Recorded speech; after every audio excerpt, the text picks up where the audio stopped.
Hello, my intelligent friends. Welcome to More Academy. In the previous 4 lectures, we have discussed about bank reconciliation statement. उसका सारा theory अपना देख के हो गया है. तो आज का मेरा लेक्चर है पहला problem on the topic of bank reconciliation statement. बहुत सारे प्रॉब्लम करने वाला हूँ. आपके पास बहुत अच्छा प्रैक्टिस करवा के लूँगा. आपका पूरा मार्क्स हाथ में मिलने वाला टॉपिक है. इसको बिल्कुल भी छोड़ने का नहीं है. चलो let us start.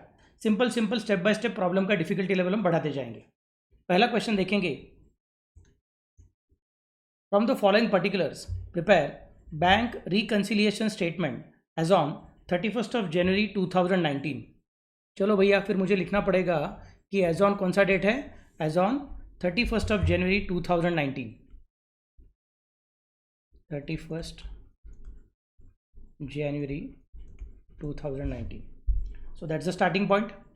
Next, then they're telling you debit balance as per cash book rupees 48,000. मैंने आपको क्या सिखाया था कि हम एक ही बैंक अकाउंट के बारे में बात करने वाले हैं, लेकिन एक बार बात कौन करेगा? बिजनेस करेगा. और एक बार बात कौन करेगा? बैंक करेगी. बिजनेस जब बात करता है तो उसके लिए कौन सा बुक यूज़ करता है? Cash book. और बैंक जब बात करती है उसके लिए कौन सा बुक यूज़ करता है? पासबुक.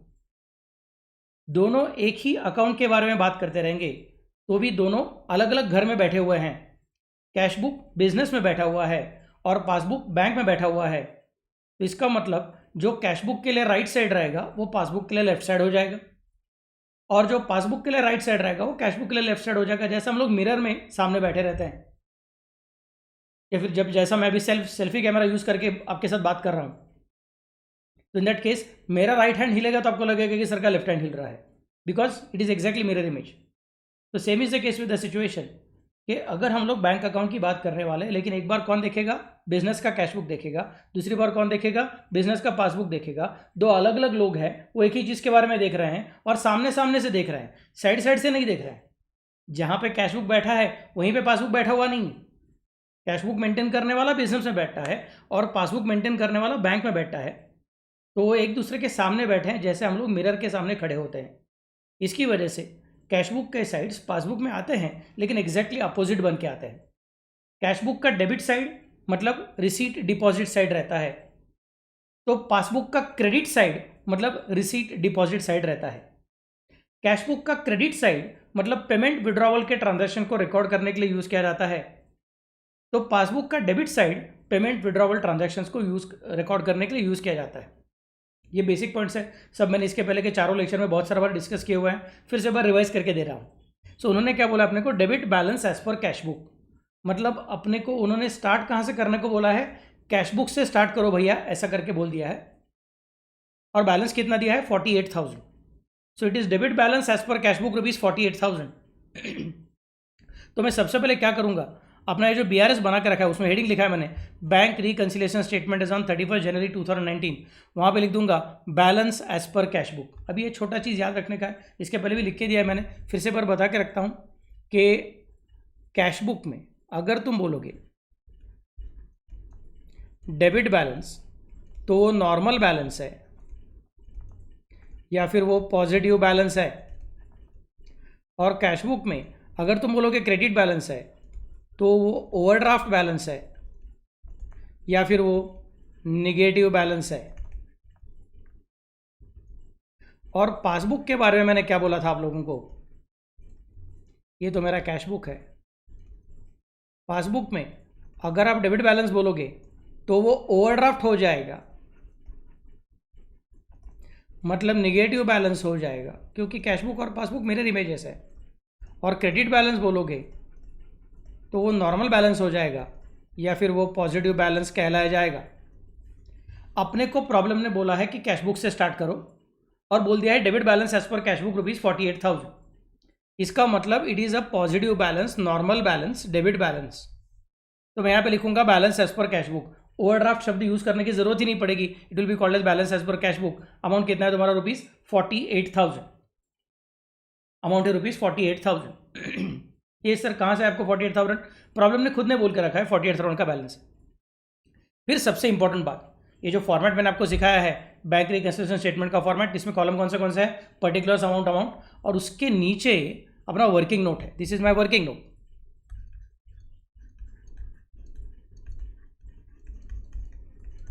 इस वर्किंग नोट में क्या क्या मैंने पेज को फोल्ड किया हुआ है, लेफ्ट हैंड साइड में cash book, right hand side में passbook.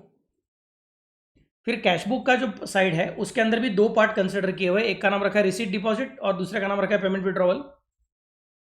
Debit side for cash book is receipt deposit and credit side is payment withdrawal. और पासबुक में एक्जैक्टली अपोजिट रहने वाला है, debit side is payment withdrawal and credit side is receipt deposit.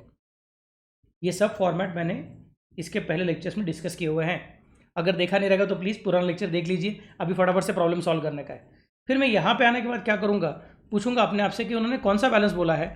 उन्होंने बोला है debit balance as per cash book. Normal शब्द use किया रहता था, पॉजिटिव शब्द यूज़ किया रहता था, तो भी मैं समझता था कि वो डेबिट बैलेंस ही है। कैश बुक की बात चालू है, कैश बुक में नॉर्मल पॉजिटिव मतलब डेबिट बैलेंस है। डेबिट बैलेंस कहाँ पे लिखना पड़ेगा, डेबिट साइड में लिखना पड़ेगा। तो मैं यहाँ पे आके कैश बुक में लिख दूंगा डेबिट साइड में, उधर पॉइंट नंबर 1 था, इसके यहाँ पे लिख दिया पॉइंट नंबर 1 बैलेंस ₹48,000। फिर एक सबसे इंपॉर्टेंट चीज़, कौन सी चीज़, जो साइड बैलेंस वो side minus sign, opposite side plus sign, cash book plus तो passbook minus, and passbook minus एक साइड माइनस तो दूसरा साइड प्लस। ये बहुत ही इंपॉर्टेंट रूल है, कभी भी भूलने का नहीं है। जो साइड बैलेंस वो साइड माइनस साइन, एक साइड माइनस तो दूसरा साइड प्लस। फिर कैश बुक प्लस तो पासबुक माइनस, एंड पासबुक का एक साइड माइनस तो दूसरा side plus. This is the most important rule, और इस रूल को परफेक्टली यूज करने के लिए आपको पहले बैलेंस कहाँ पे लिखना चाहिए वो मालूम रहना चाहिए। इसके लिए मैंने आपको क्या बताया है कि पहले ढूंढो किसके हिसाब से दिया है, कैश बुक के हिसाब से दिया है, फिर कैश बुक के रूल को ढूंढो। अगर वो बोलेंगे पासबुक के हिसाब से दिया है, फिर पासबुक के रूल को यूज करना पड़ता था। कैश बुक के हिसाब से दिया है और बोला है डेबिट बैलेंस है, मतलब तो अपना काम काफी आसान है, उन्होंने खुद ही बोल कर रखा है कि ये डेबिट बैलेंस है। अगर वो नॉर्मल बोलते थे, अगर वो पॉजिटिव बोलते थे, तो भी मैं उसको डेबिट साइड में लिखता था, क्योंकि normal balance, positive balance, debit balance cash book के हिसाब से रहेगा, तो वो कैश बुक के डेबिट साइड में जाता है। तो कैश बुक के डेबिट साइड में जाके लिख दिया मैंने वर्किंग नोट में, रिसीट डिपॉजिट साइड में बैलेंस 48,000 क्योंकि डेबिट साइड है वो। फिर जो साइड बैलेंस वो साइड माइनस साइन, एक साइड माइनस तो दूसरा side plus, cash book plus तो पासबुक माइनस, एंड पासबुक का एक साइड माइनस तो दूसरा side plus. This is the basic thing. Once this is done, now there is no problem. अब दुनिया की कौन सी भी ताकत आपके प्रॉब्लम को गलत नहीं कर सकती है, अनलेस आप खुद ब खुद खड्डे में गिरना चाहते हो। अब तो आपका ऐड बराबर से ऐड ही होगा और आपका लेस बराबर से लेस ही होगा, लेकिन आपको अभी इंग्लिश की तरफ ध्यान देना पड़ेगा, सेंटेंस क्या बोल रहे हैं। चलो देखेंगे पहला क्वेश्चन क्या बोलते हैं, पहला पॉइंट क्या बोलता है। Cheque of ₹37,000 was deposited and collected by the bank but not recorded in cash book. I repeat, check of ₹37,000 was deposited and collected by the bank but not recorded in cash book.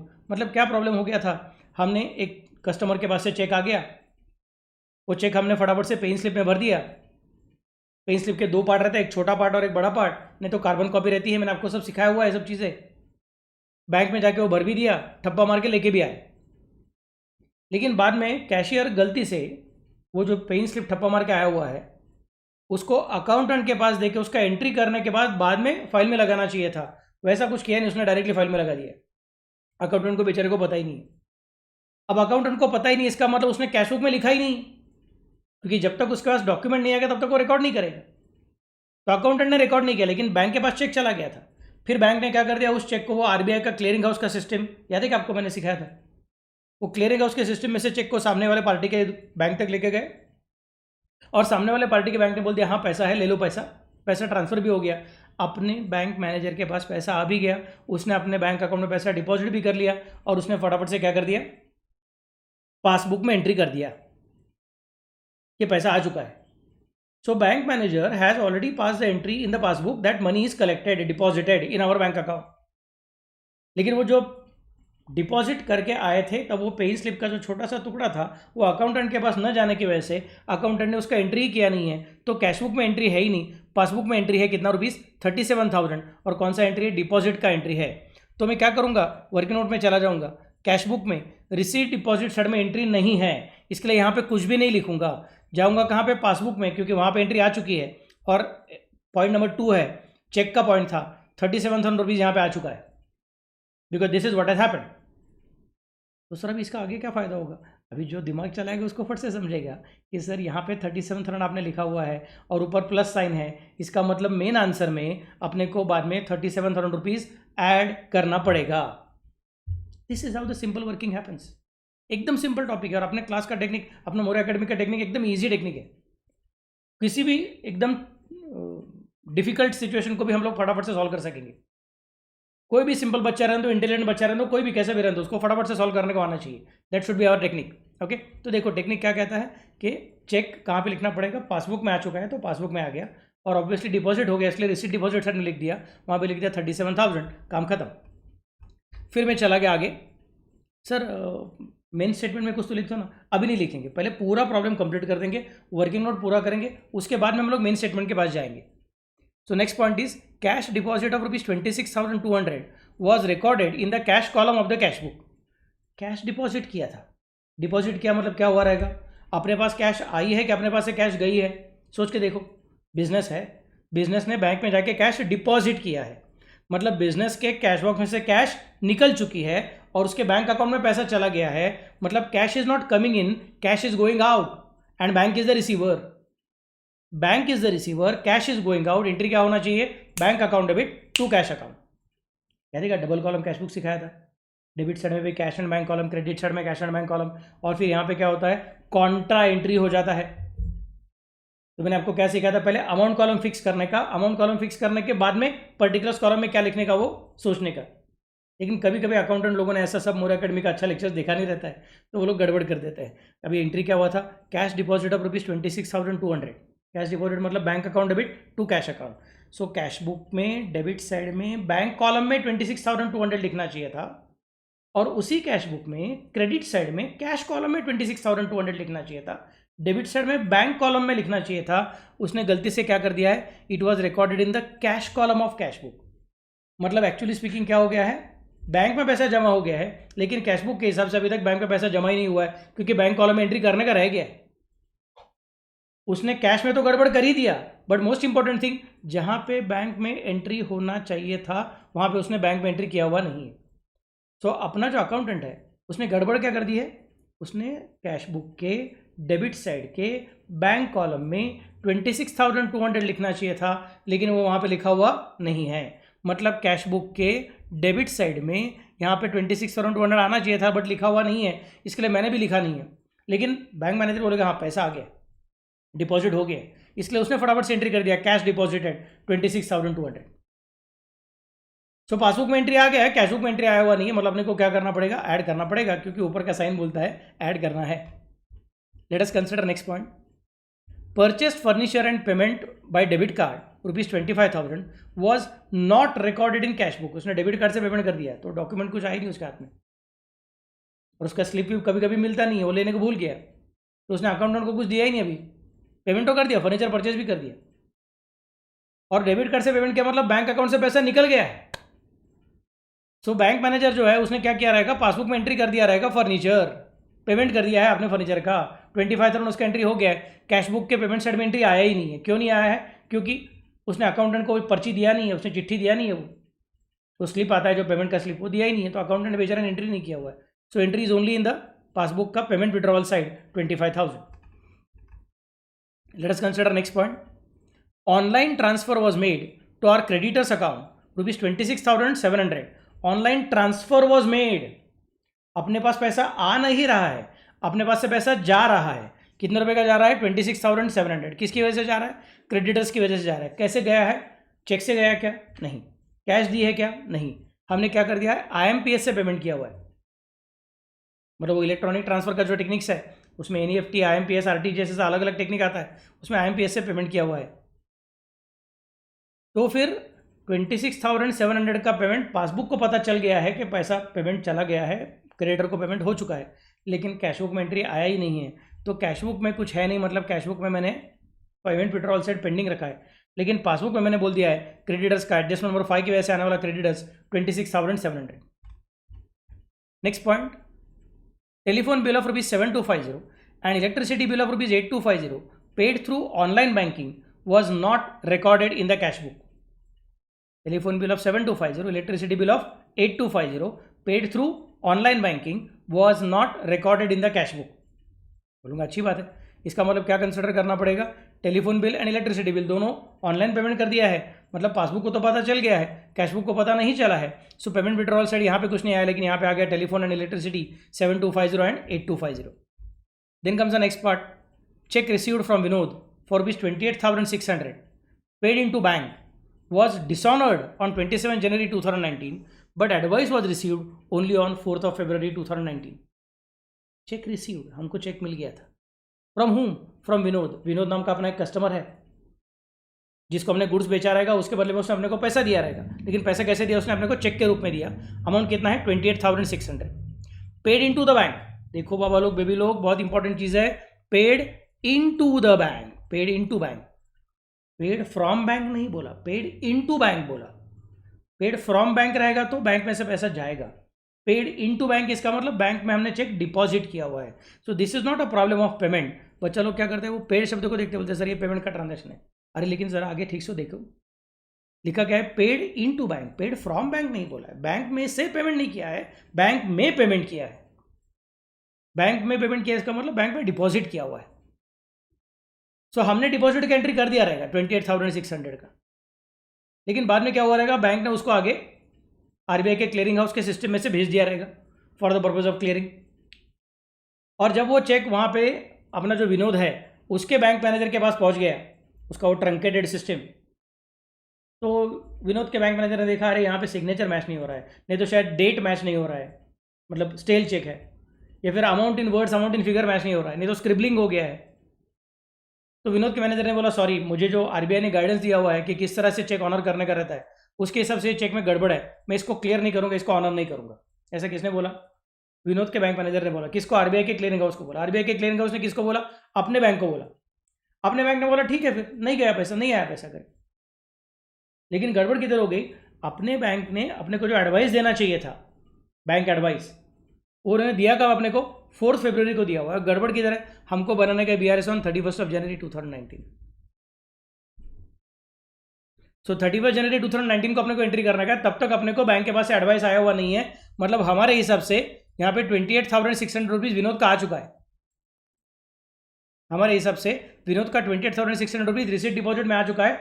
Actually speaking वो check dishonour हो गया है, मतलब actually bank में पैसा आया हुआ नहीं है, ये बैंक मैनेजर को पता चल गया है। उसने अपने को एडवाइस भेजा तो है, लेकिन एडवाइस अपने को मिलेगा कब? 31 जनवरी के बाद में मिलेगा। मतलब 31 जनवरी तक हमारा गलतफहमी बरकरार रहेगा, गलतफहमी चलता रहेगा कि नहीं विनोद के पास से पैसा आ गया 28,600। और पासबुक में मैनेजर ने क्या कर दिया रहेगा? पहले डिपॉजिट का भी एंट्री किया रहेगा 28,600, और बाद में इमीडिएटली उसने कैंसलेशन का, डिसऑनर का भी एंट्री किया रहेगा। ये पासबुक का स्पेशलिटी रहता है। आप अगर चेक डिपॉजिट करोगे और वो क्लियर हो जाएगा तो आप भी एक एंट्री करोगे, वो भी एक एंट्री करेंगे। और अगर आप चेक डिपॉजिट करोगे और वो डिसऑनर हो जाएगा तो वो लोग क्या करेंगे? पहले डिपॉजिट का एंट्री करेंगे और बाद में डिसऑनर का एंट्री करेंगे, दोनों एंट्री करेंगे। This is the speciality of accounts. जो चीज़ जैसे जैसे हुई है उस तरह से लिखनी चाहिए। सर अल्टीमेटली क्या डिसऑनर ही हो गया है ना, मतलब खुद को कैंसिल ही करने का है ना। तो क्रेडिट में लिख दिया 28,600, डेबिट में लिख दिया 28,600, आपने आपको कैंसिल कर रहे हो तो क्या को ऐसा कर रहे हो? मैं बोलूँगा नहीं। अकाउंट्स ऐसा नहीं बोलेगा कि नहीं आपने आपको कैंसिल कर रहा है तो उसको ओमिट किया तो भी चलेगा। अकाउंट्स बोलेगा जैसा हुआ वैसा लिखो। पहले क्या हुआ? पहले डिपॉजिट हुआ, बाद में क्या हुआ? बाद में कैंसिल हुआ, डिसऑनर हुआ, तो बाद में उसका एंट्री अलग से करके दिखाएंगे, लेकिन दोनों चीजें दिखाएंगे कि पहले डिपॉजिट हुआ था और बाद में डिसऑनर हुआ था। अल्टीमेटली खुद को कैंसिल कर रहा है तो उसको ओमिट कर देंगे, ओमिशन नॉट अलाउड। अकाउंट्स बोलेगा स्टेप बाय स्टेप जो चीजें जैसी जैसी हुई है वैसे लिखना कंपलसरी है। तो पासबुक क्या बोलेगा? पहले डिपॉजिट की एंट्री करता हूँ और बाद में कैंसिलेशन की एंट्री करता हूँ, डिसऑनर की एंट्री करता हूँ, मतलब this transaction is cancelled in passbook. But अपना कैशबुक में अभी भी वो 28,600 वैसे के वैसे पड़ा हुआ है। So here we have completed the analysis of all the different transactions, we have written it in the cashbook और in the passbook. And most important thing, हमने बैलेंस के हिसाब से ऑलरेडी लिख के रखा है, कौन सा साइड प्लस रहेगा कौन सा साइड माइनस रहेगा, तो दैट इज ऑलरेडी डन। अब इसके आगे जाने का है, इसके आगे जाएंगे अपने को क्या करना है? मेन स्टेटमेंट बनाने का है। जो चीज़ें ऐड में है वो सब चीज़ें पहले पूरा करेंगे। तो यहाँ पे कितनी चीज़ें ऐड में है? 1 2 3, तीसरी चीज़ मत लो। क्यों नहीं लेने का? क्योंकि वो कैंसिल हो चुका है विनोद का ट्रांजैक्शन, उसने डिसऑनर करने के से कैंसिल हो गया। So there is no problem. 2 चीज़ें ऐड करनी है यहाँ से, यहाँ के सब देखा तो कुछ ऐड करने के लिए है ही नहीं, तो 2 ही चीज़ें ऐड होने वाली है। और माइनस करने के लिए 1, ये तो बैलेंस है, 1 2 3 4 5 चीज़ें माइनस करने के लिए है और 2 चीज़ें ऐड करने के लिए। चलो लेट मी स्टार्ट। पहले कौन है? चेक 37,000, उसके बारे में क्या लिखूंगा, cheque collected by the bank, क्योंकि बैंक ने वो कलेक्ट कर भी दिया था, हमने डिपॉजिट किया, बैंक ने आरबीआई के क्लियरिंग हाउस में भेजा, उन्होंने क्लियर भी कर दिया था, पासबुक में एंट्री भी आ गया था, और हमारा अकाउंटेंट को वो पेइंग स्लिप का पर्ची नहीं मिला था, इसलिए उसने एंट्री नहीं किया हुआ है। तो cheque collected by the bank but it is unrecorded in cash book 37,000 rupees. ये क्या है, अपना नरेशन है। नरेशन लिखने के वजह क्या होता है, अपने को फायदा मिल जाता है कि अब कौन सा चीज़ कैसे कंसिडर करने का। Cheque collected by the bank unrecorded in cash book 37,000। अगला पॉइंट कौन सा है तुम्हारा, अगला पॉइंट है कैश 26,200। ये हमने डिपॉजिट किया था, cash deposited but wrongly recorded in the cash column of cash book, तो वो लिख दिया हमने, मिस्टेक क्या हो गई थी वो लिख दिया 26,200। फिर इन दोनों का टोटलिंग किया 37,000 प्लस 26,200। अपना टोटलिंग खुद करो, तो टोटलिंग कितना आ जाएगा 63,200। पहले से बैलेंस लिखा हुआ था 48,000, उसमें 63,200 ऐड किया तो सब टोटलिंग आ गया 1,11,200। कोई बोलेगा सर ये अच्छा टेक्निक है, फट से प्रॉब्लम सॉल्व हो रहा है, लेकिन सर बहुत मैकेनिकल है, लॉजिकल नहीं लग रहा है, कुछ लॉजिक बताओ। मैं बोलूँगा ठीक है, सोच के देखो क्या हुआ था। Cheque collected by the bank unrecorded in cash book, मतलब कैश बुक में रिकॉर्ड नहीं हुआ है और पासबुक में रिकॉर्ड हो चुका है, मतलब पासबुक में पैसा आ गया है, मतलब पासबुक में बैलेंस बढ़ चुका है, लेकिन कैश बुक में अभी तक लिखा हुआ नहीं। तो कैश बुक का बैलेंस नीचे है और पासबुक का बैलेंस ऊपर है। हम कहाँ पे है, कैश बुक में है। हमको जाना कहाँ पे है, पासबुक के पास जाना है। हम कहाँ पे है, कैश बुक में, जाना कहाँ पे है, पासबुक के पास जाना है। पासबुक किधर है, ज़्यादा बैलेंस लेके बैठा हुआ है, तो हमको भी क्या करना पड़ेगा, अपने बैलेंस को बढ़ाना पड़ेगा, इसके लिए ऐड कर रहा हूं। Logic 26,200 same logic. Cash deposit हो गई, बैंक पासबुक में एंट्री आ गई, पासबुक में एंट्री कौन सी आ गई, कैश डिपॉजिट हो गया, मतलब बैलेंस बढ़ चुका है। पासबुक का बैलेंस बढ़ गया है, लेकिन कैश बुक में गलती से कैश कॉलम एंट्री करके रखा था, कैश बुक में बैंक कॉलम एंट्री किया ही नहीं था, तो कैश बुक के बैंक कॉलम का बैलेंस छोटा है, हल्का है, कम वाला है, और पासबुक का ज़्यादा वाला है। हम कहाँ से स्टार्ट कर रहे हैं, कैश बुक से। हमको किसके पास जाना है, पासबुक के पास। पासबुक ऊपर है, बैलेंस लेके ऊपर बैठा हुआ है, मतलब अपने को ऐड करना पड़ेगा 26,200। उसका बैलेंस ज़्यादा है, ज़्यादा बैलेंस क्या जाने का मतलब अपने बैलेंस में ऐड करना पड़ेगा 26,200। सो लॉजिकली सोचोगे तो भी समझेगा। तो फिर सर एग्जाम इतना टाइम नहीं मेरे पास, फटाफट सॉल्व करने का, तो टेक्निक तो मैंने सिखा दिया है। जो साइड बैलेंस वो side minus sign, opposite side plus sign, cash book का प्लस तो पासबुक का माइनस, एक साइड माइनस तो दूसरा side plus. This is how the things will be working. सब टोटलिंग कितना आ गया, 1,11,200 रुपये का सब टोटलिंग आ गया। अब आगे देखेंगे जो अलग अलग पॉइंट्स अपने माइनस के। माइनस का पहला पॉइंट कौन सा, इधर कुछ है, कह रहे माइनस का पॉइंट, यस ये देखो ये 48,000। सर वो माइनस करने का, अरे वो बैलेंस ही है ना बच्चा, वो किधर माइनस करने का। उसके आगे कौन है, विनोद, 28,600 का बैलेंस है, वो माइनस करने का। और ये फर्नीचर, क्रेडिटर्स, टेलीफोन, इलेक्ट्रिसिटी, ये सब चीज़ें पहले कंसिडर करनी है। विनोद का ट्रांजेक्शन 7वां ट्रांजेक्शन है, तो उसको बाद में देखेंगे, पहले इनका ट्रांजेक्शन पूरा करेंगे। चौथा, पाँचवा, छठा और छठे के 2 ट्रांजेक्शन है, तो वो सब ट्रांजेक्शन को रिकॉर्ड करेंगे। फर्नीचर क्या लिखना पड़ेगा, debit card payment for furniture unrecorded in cash book, amount कितना उसका, ₹25,000। माइनस करने का है। सर ऐसा कैसे हो गया, क्योंकि पासबुक में से पेमेंट हो गया है। पेमेंट हो गया मतलब पासबुक का बैलेंस गिर गया है, कम हो गया है, और कैश बुक ने अभी तक पेमेंट का एंट्री किया ही नहीं है, तो उसका बैलेंस ऊपर है।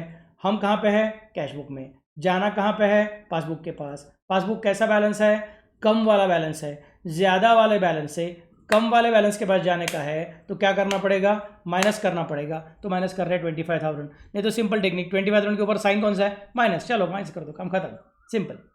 नेक्स्ट कौन है, क्रेडिटर्स 26,700, लिखूंगा online IMPS transfer unrecorded in cash book, online IMPS transfer unrecorded in cash book 26,700। जो लॉजिक ऑनलाइन डेबिट कार्ड का पेमेंट का था, वही लॉजिक यहाँ पे भी आ गया है।